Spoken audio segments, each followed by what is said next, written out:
Hello students, आज हम लोग इस वीडियो में जो भी बात करने वाले हैं वो सभी एनसीईआरटी बुक के परिप्रेक्ष्य में बात करने वाले हैं। जैसा कि आप लोगों ने थंबनेल पे देखा होगा, sine theta not equal to लंब बटा कर्ण, tan theta not equal to लंब बटा आधार।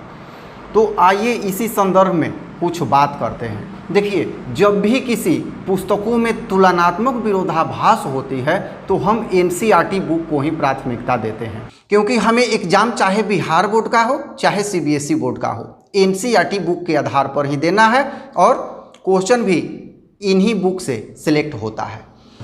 यहाँ बात करते हैं ABC त्रिभुज की, जिसमें कोण C समकोण है और यहाँ कोण B जो है ये थीटा है।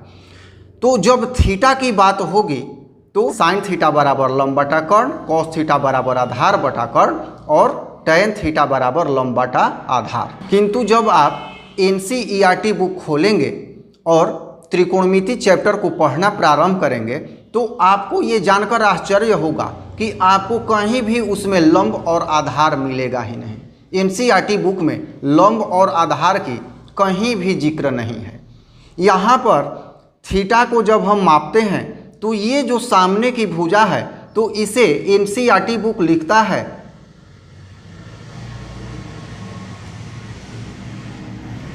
कोण की सम्मुख भुजा, और जो इस भुजा के साथ 90 डिग्री का कोण बनाता है उसे कोण की संलग्न भुजा लिखा हुआ है। तो ये थीटा के सामने कोण की सम्मुख भुजा और जो सम्मुख भुजा से 90 डिग्री का कोण बनाए वो संलग्न भुजा, और ये AB कर्ण होता है। तो इस आधार पर साइन थीटा बराबर कोण की सम्मुख भुजा बटा कर्ण, कॉस थीटा बराबर कोण की संलग्न भुजा बटा कर्ण, टेन थीटा बराबर कोण की सम्मुख भुजा बटा कोण की संलग्न भुजा। ये लिखने से बचना चाहते हैं तो साइन थीटा बराबर हम AC बटा BC भी लिख सकते हैं, कॉस थीटा बराबर BC बटा AB भी लिख सकते हैं और टेन थीटा बराबर AC बटा BC लिख सकते हैं। किंतु लंब और आधार को लिखने से हम बचेंगे। देखिए, मैं ये नहीं कहता कि ये बिल्कुल ही गलत है, किंतु एनसीईआरटी बुक की जब बात करें तो एनसीईआरटी बुक में ये नहीं है सूत्र। इसका मतलब है कि एनसीईआरटी बुक इन तीनों सूत्रों को सपोर्ट नहीं करता है। भले ही अन्य पुस्तकों में ये बातें लिखी हुई हैं, लंब बटा कर्ण, आधार बटा कर्ण और लंब बटा आधार, बात वो नहीं है। बात है कि हम एनसीईआरटी बुक से तैयारी कर रहे हैं और आगे कंपटीशन में भी अगर कुछ पूछा जाए तो उसका कंसेप्ट या आधार जो है एनसीईआरटी बुक ही होगा। तो हम अभी से ही अपना कंसेप्ट क्लियर करें और जो शुद्ध बातें लिखी हुई है एनसीईआरटी बुक में उसी को हम आत्मसात करें। अब आइए थोड़ा सा लंब और आधार के बारे में हम लोग समझ लेते हैं तो और ये कंसेप्ट क्लियर हो जाएगा। अब यहाँ बात है कि लंब हम किसे कहेंगे, तो लंब की सीधी सी परिभाषा है कि दो रेखाखंड जब एक दूसरे के साथ 90 डिग्री के कोण पर जुड़ते हैं या एक दूसरे को समकोण पर काटते हैं तो वे दोनों ही एक दूसरे पे लंब होते हैं। आइए उदाहरण एक देखें, AB और BC, यहाँ दो रेखाखंड हैं और ये 90 डिग्री पर मिल रहे हैं एक दूसरे से।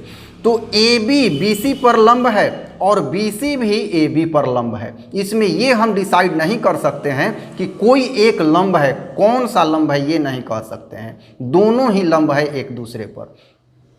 दूसरे उदाहरण में AB और DC ये दोनों एक दूसरे को समकोण पे काट रहे हैं, तो AB पर DC भी लंब है और DC पर AB भी लंब है। यहाँ बात करते हैं तीसरे उदाहरण की, AB और ये है CD, यहाँ समकोण पर मिल रहे हैं, तो AB पर CD लंब है और CD पर AB भी लंब है।